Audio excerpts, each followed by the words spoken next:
Welcome to Board Game Binge, the place where we bring you bite-sized, bingeable board game content from across the industry. I'm your host, James Staley, and in this episode, we're chatting with Eike Mayer, lead designer and Jarl at Fyrnwest Games. His immersive debut title, Midhala, is a co-op fantasy adventure dungeon crawler that's currently available on Kickstarter. Eike, welcome to the binge. How you doing, my friend? Hey, yeah, good. Thanks for having me. Oh, now did I get the name somewhat right? Yeah, that was perfectly Close fine. enough. Oh my gosh, we were just practicing this off air. As people know, I am notorious for butchering people's names. My name gets butchered all the time as well, so it's my way of paying it forward, I guess. But welcome to the binge, my friend. I'm so excited to talk to you about this game. It looks super exciting. I know you guys are just rocking it on Kickstarter, which is awesome. You were referred to us by Stefan Godot, another friend of the podcast, and always glad to speak with his colleagues and people that he's mentoring. So we're going to talk about that in a little bit. But first, I kind of want to dive into your background. So did I read somewhere that your IT was your prior job, or is that what you've done, or what's your kind of day job? Yeah, so I've been working in, after graduating from university, I've been working for 15 years roundabout in the IT industry. Wow. Mainly more in coordination roles, like project management and stuff like that, or management roles, running different projects. It was in IT consulting, so moving around different firms and helping them with projects, all that kind of stuff, getting things sorted and organized. Yeah. Now, is this like network type of IT, or what kind of IT were you doing? Across the board. So it was more software related for the most part, but like cloud computing, AI projects, but also apps, back end for apps, where we introduced a data warehouse for banking software, all kinds of stuff. So I never really focused on one industry or one specific technology, which is what a lot of people do, but I actually enjoyed touching on all the different things and just getting a feel for all the different things that are out there and just doing different projects. I also led a huge training program where all the different consultants from Europe went through that program once they got onboarded into the company. So really quite a broad range of things. And I always like to learn new stuff, so that was really cool. Oh, that's amazing. And where are you based out of? Where are you located right now? I'm living in Germany. I'm actually based in northern Germany, so pretty much the northern part, somewhere between Hamburg, which is the larger northern city, and Denmark. So those who know the place, maybe Kiel. But that's a rather small city of 200,000, which is very close by. And I think formally it's counted as a city where I live in, but it's just 8,000 people or something, which is called Eike. So no one probably is going to know that unless they live really close by. Oh my gosh. And so that's fairly close to Essen, though, I believe, right? Is it Messe, Germany? That's a short train, or? No, that's actually close. I'm living in northern Germany, and Essen is really central western part of Germany, which is for me probably a 5-hour drive or something. Oh gosh. So when you go to Essen, you'll have to stay there, obviously. You won't be able to just kind of come in for the day and leave then. No chance. Yeah, not a chance. It's like here to Montreal, when people talk about Canada, they're like, oh, Montreal, so do you go there for the day? And it's like, no. No, that's a little far. Yeah. So how did you get into gaming? What was your kind of gaming background? Is this something you've been doing since you're a kid, or is this something that's kind of been more recent for you, or how did you get into gaming? Yeah, I think I've always been into playing games or playing board games. I mean, back then it was really basic stuff as a child, obviously, because the cool stuff wasn't available yet. Yeah. But then just some kind of more randomized or typically card games, and then start playing some chess with my father. And then at some point when I was around about, I think 14, 15, something like that, then Settlers of Catan was invented, and I was playing that for the first time, and I was like, wow, okay, that's cool.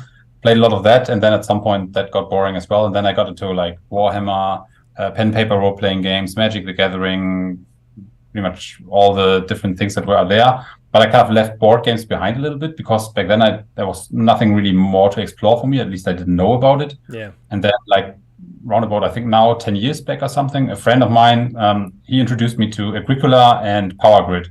And I played those games. I was like, wow, okay, this is possible in board games. That's cool. And yeah, a year later, I went to Essen Spiel to the convention, and I walked out there with like 4 or 5 heavy bags full of games. And like since then, my collection has been growing and growing.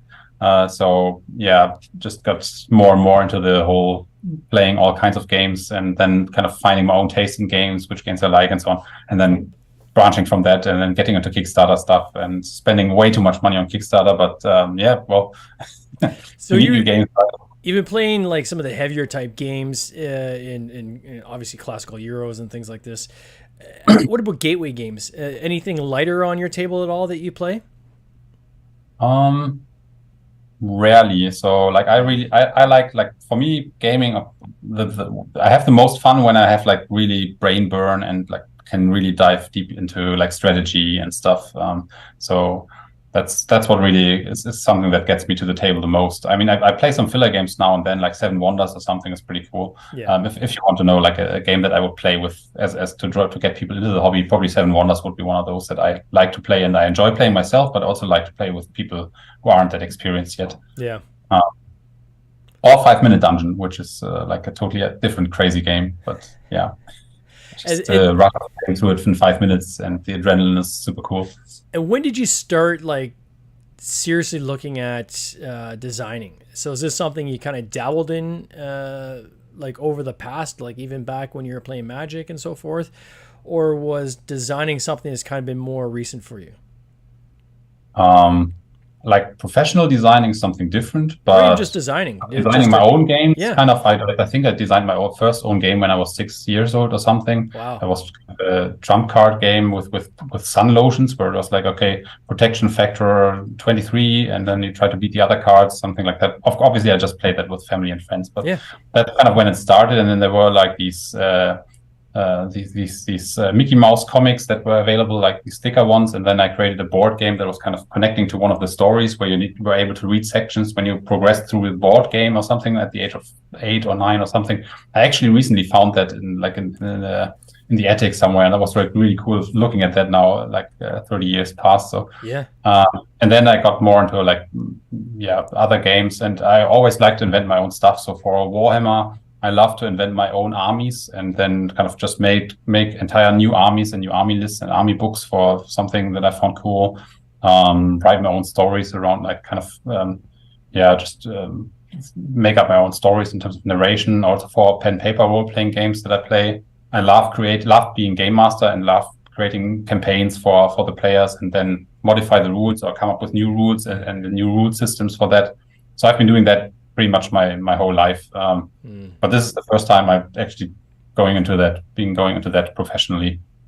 And what made you take that step to go from, the hobbyist of just, hey, I'm going to kind of homebrew games that I have, or even taking kind of a fun little idea and kind of just playing around with it, to saying, no, I'm going to formally make a game. I'm going to make a board game, and this is going to be something that's serious. What made you take that step? Because it's a big step, right? Yeah. Yeah, definitely. Like, I think it was like just because I've been working in IT consulting for such a long time. Yeah. And I mean, I enjoy the challenges of that job, and it was really fun, and also IT, and you meet a lot of interesting people, and you always have different challenges every day. But like in terms of passion, it's not like that I stand up in the morning and say, oh, today I'm going to be rolling out this new creditor banking software. Awesome. That's really like where my heart is. It's just, okay, that's okay. But like in terms of games, like I felt like, okay, I want to try something different. So, and then I said, okay, at first I did this on the side and just started to game design, actually together with a friend at first. So we started with the game design. We said like, okay, we both love tower defense games and stuff like that. So let's maybe do something similar to tower defense, dungeon crawling stuff. And then we kind of got into this project. And at some point, then there was another switch when it came actually to publishing, because I always said like, I want to try to publish my own game as well, because I want to be in control of that. But I'm also, I wasn't fully aware, but I was like somewhat aware that this means a lot more extra work if you publish your own game instead of just designing it. And at that point, I kind of moved into, okay, now I'm going to go really and try to push this through and get this done and get this to the table of players. And and I just wanted to see if I can make something where I do that as a side business or maybe even a full-time business or something. I just wanted to try that and see where that go, how that plays out. So before this current iteration, was there any ideas that you kind of rejected? Like you started down a path and then you're like, this isn't working. Let me just scrap this. Or did you kind of hit it on the first on this first kind of serious try? So it was always about this game. So I didn't scrap any games. So the Midhala was the game that I started out with in terms of game design. Obviously, the game has gone through multiple iterations. So at the beginning of designing the game, you couldn't even finish the game. It wasn't possible. So there were like serious rules mistakes in there. And then it went through multiple iterations from kind of looking at there's now I've fixed those, but actually now the game takes us 12 hours to play. Who wants to play a 12-hour game? Obviously no one. So how do we get the time down? And then you bring it down to 4 hours. But if you're at 4 hours and you play at 2 players, like 4 players is still 8 hours. So that's still not where you want to be. And then you make some hard choices in terms of what do you need to cut to make this fun and make this exciting, but also make it playable in a decent amount of time. And then all these iterations happened one after the other, and kind of then it comes to balancing testing. And then at some point you come up with a theme, and so you change some other things. And just a lot of iterations going on to go through that whole process. Did the game or the story come first? What came first for you? Mechanics came first. So kind of at first it was just kind of more of a generic fantasy game, which was always about dungeon crawling and tower defense, kind of mixture of that. But it didn't have like any narrative behind that or something. And actually, up until the point, I mean, Midhala is a campaign game. So, and I would say at least the way that in the beginning we developed Midhala was like focused on first developing the engine and bringing that to a point that really works well, and like all the different components that we later can utilize to create separate scenarios. All that was optimized to a very high degree. And then at some point, once it got into, now let's think about how we want the campaign to play, because now we have a working and well-refined engine to build that on.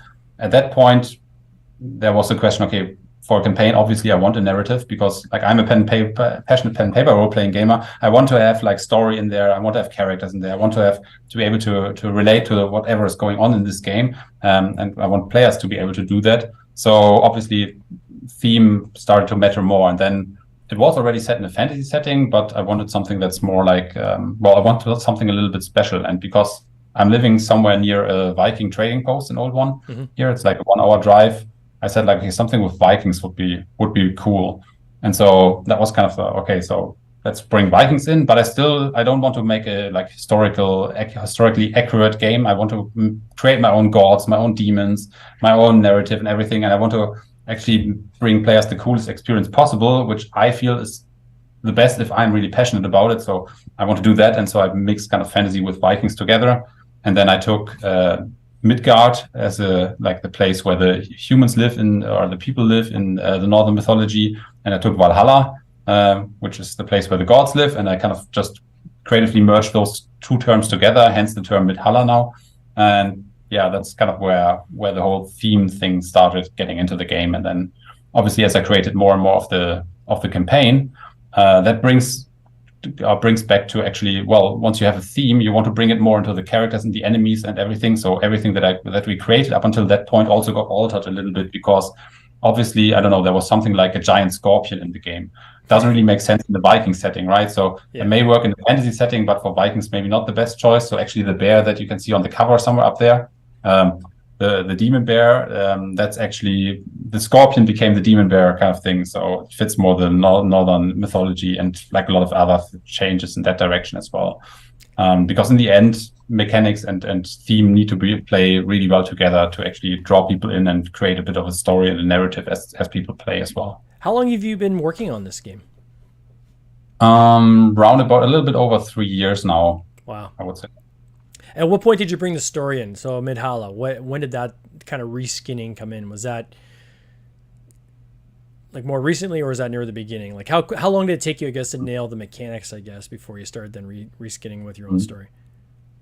I'm just trying to think. I think it was like after a year or 1.5 years or something. So the first year was pretty much just optimizing the core game mechanics, or maybe the first 1.5 years. I'm not quite sure. And then for 1.5 years or something, Midhala has been Midhala with like the narrative and stuff in there. And yeah.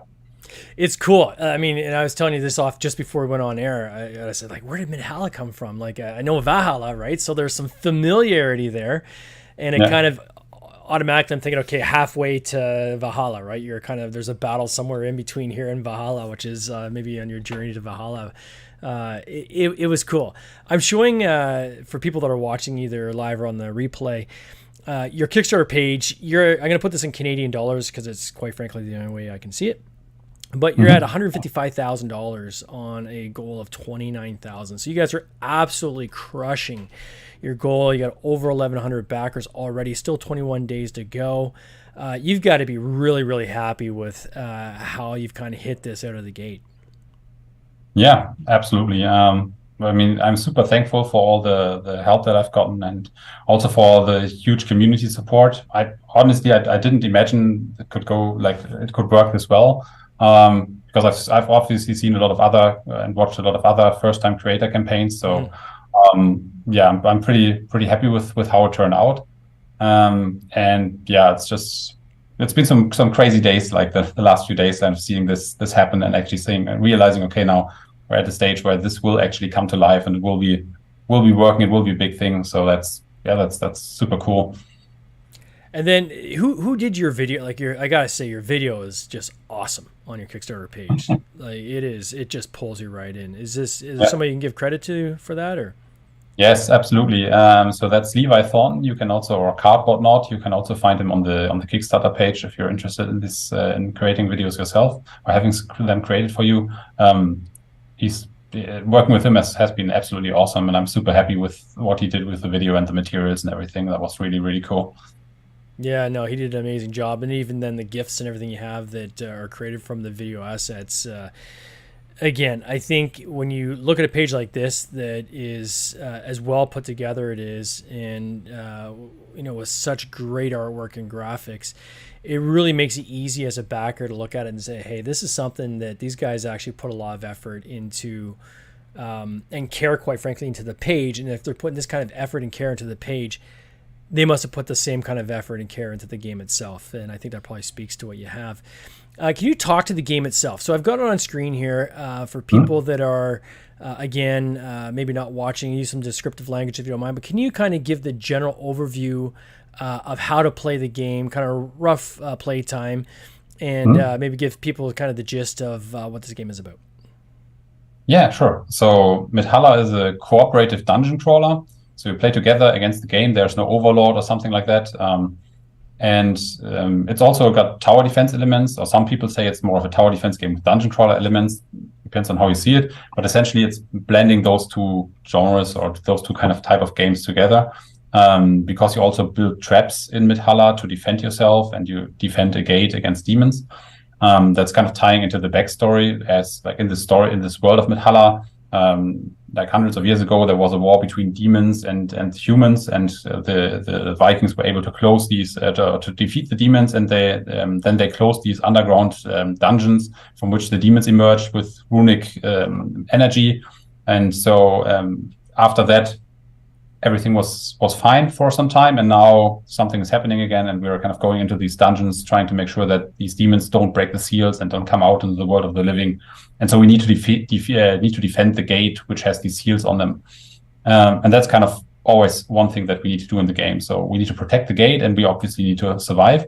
And how we play the game is the game is actually played across 3 cycles.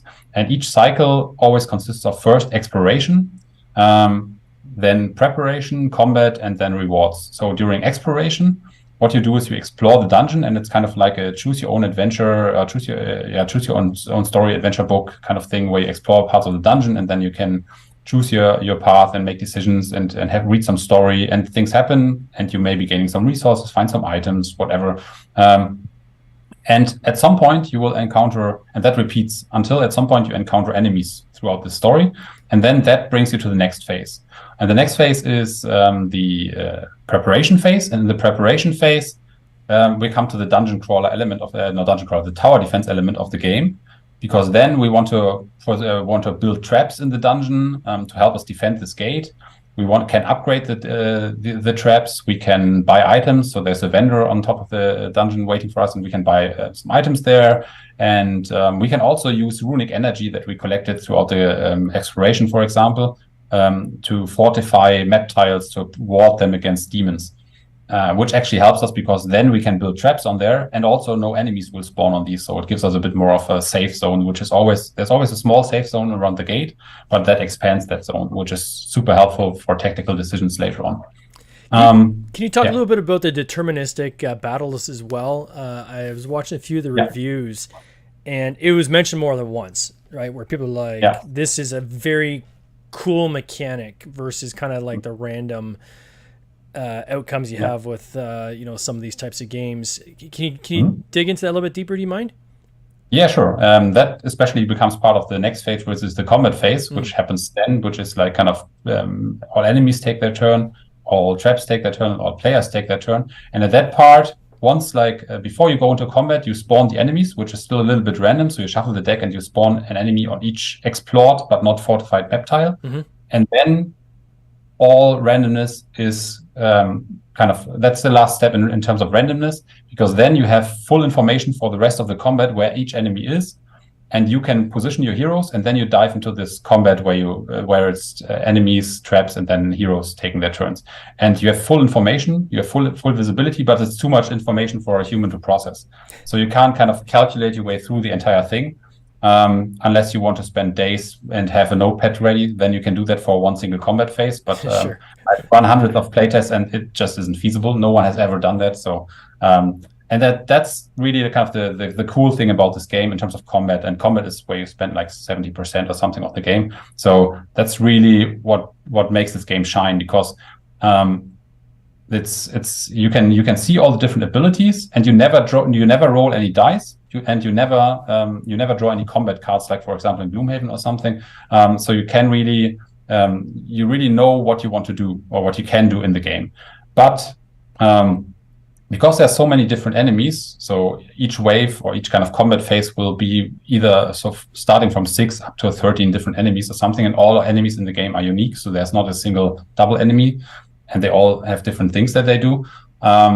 And then you have the players who on their turn actually can perform actions in a tableau. So you have a tableau-based action system per hero. So and you have 2 rows of skills. And in the top row, you will put you have one hero token that you put on one of the skills in the top row, which are usually 4 skills in the top row. And then you do the same thing on the bottom row. And once you put it on there, you execute that, which could be like movement, attacking, some special thing that you can do with your hero. And then you do the same thing on the bottom thing. The thing about this is, on your next turn, you can't use the same action that you've used on the previous turn. So you kind of need to think ahead and see, well, if I want to actually, gaining armor is great, but if I don't need the armor on this turn, but I might need it on the next turn, maybe I don't use this skill now, even though it's theoretically better, because I want to use it on the subsequent turn. Or I want it even one turn after that, so I kind of need to have in my head, okay, I need to use it now, so next turn I don't use it, so the turn thereafter I can use it again. And so theoretically you can think ahead for multiple turns, or try to. Usually people don't think further ahead than maybe 2 turns, and that is already quite good if people are able to do that. But that's kind of where all the strategy comes in. So you need to really think, okay, how can I play around with my tableau to actually fight against these enemies? Because the enemies are theoretically relatively straightforward, but because they all have different abilities, that really becomes quite a challenge, actually, that you need to think through. And I've seen people sometimes like trying to find their way through, if it's a very complex combat and there's like a very strong enemy, sometimes sitting there like for 5 minutes discussing, okay, how can we get this together? And you need to discuss it, because every character has different abilities, and you need to find the best way through that. And I've played the game hundreds of times now, and I have one demo scenario that I always use to demo it at conventions, which is shorter to allow people to play it. But even though the setup there is fixed where each enemy starts, even there I've seen tactics after 100 of plays that I didn't think of, and some of these actually work. So like even if you're really deep into the game, other people can still contribute to it, and that's one of the cool things about it. You will have these discussions, you will have these thinking moments where people really want to, okay, how can we solve this puzzle? How can we get through this combat? It's just, and that's something that I like in other games. So which is why I brought this into Midhala as well. I mentioned that I like thinky games, and that's one of the probably the thing where Midhala shines the most. I mean, there's other cool aspects about it as well, but this kind of combat, I think it's pretty unique. I've never seen it. Yeah. And I've also seen, like, I don't know, Rado, for example, saying that Midhala actually proves that deterministic combat works and is actually really cool. And that's something that I think this game does and makes it very special apart from, and sets it apart from many other games.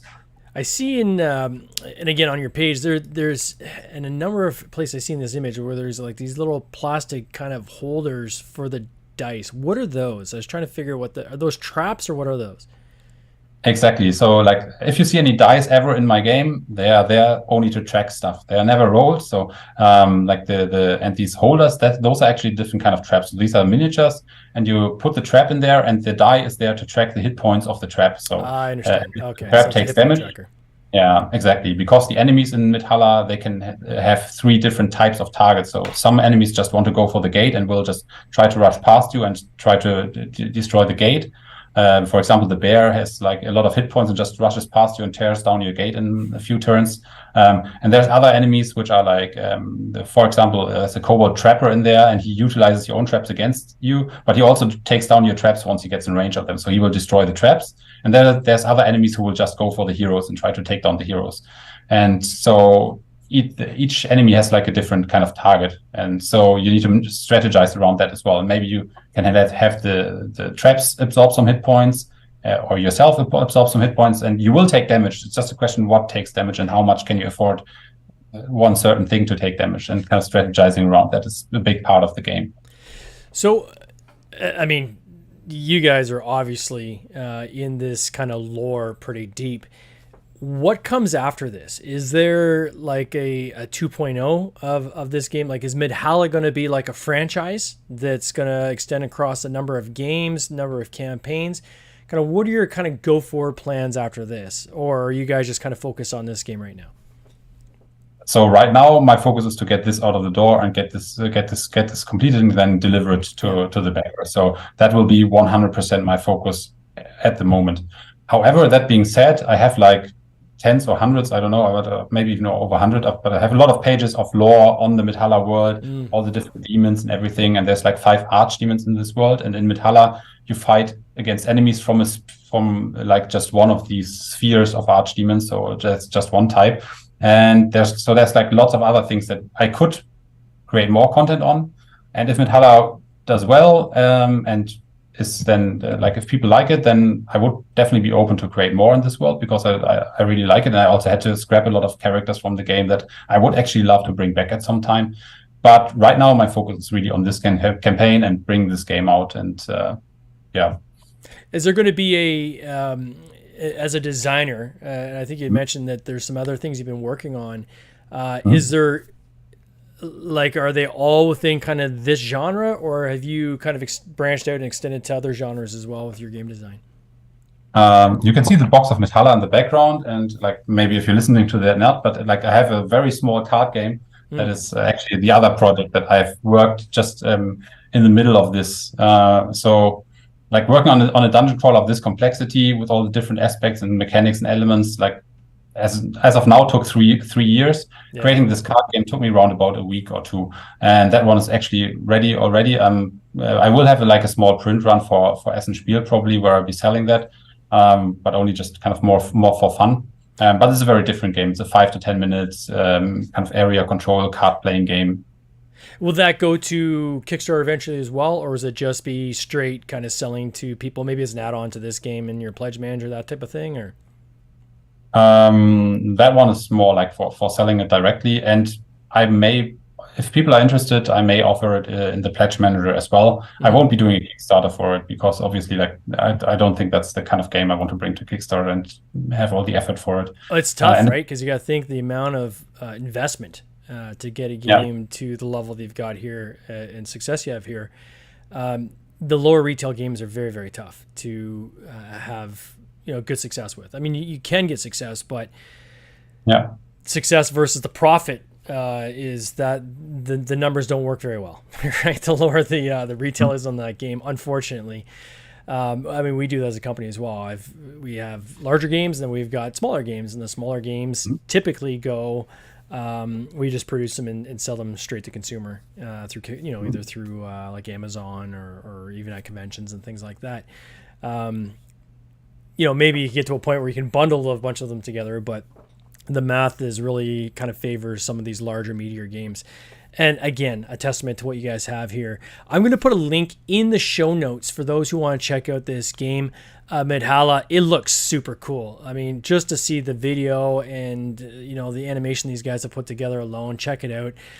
Definitely anybody that likes tower defense, dungeon crawlers, I think would probably have some high interest in this game as well. I just want to wish you all the best this coming year. Hopefully I get to run into you at Essen. I'm going to be there as well, so hopefully you can go for a beer, my friend. And I want to wish you all the best on the remainder of this campaign. Yeah, thank you. All right, my friend, you take care. Cheers. This has been an episode of the Board Game Binge podcast, hosted by James Staley, produced by James Staley and Mike Bruner, with original music by Nick Smith. If you would like to watch these interviews live, simply subscribe to our YouTube channel, Board Game Binge, and you'll get access to live interviews, giveaways, and interesting board game content from across the industry. I can't wait for you to join us. See you next time.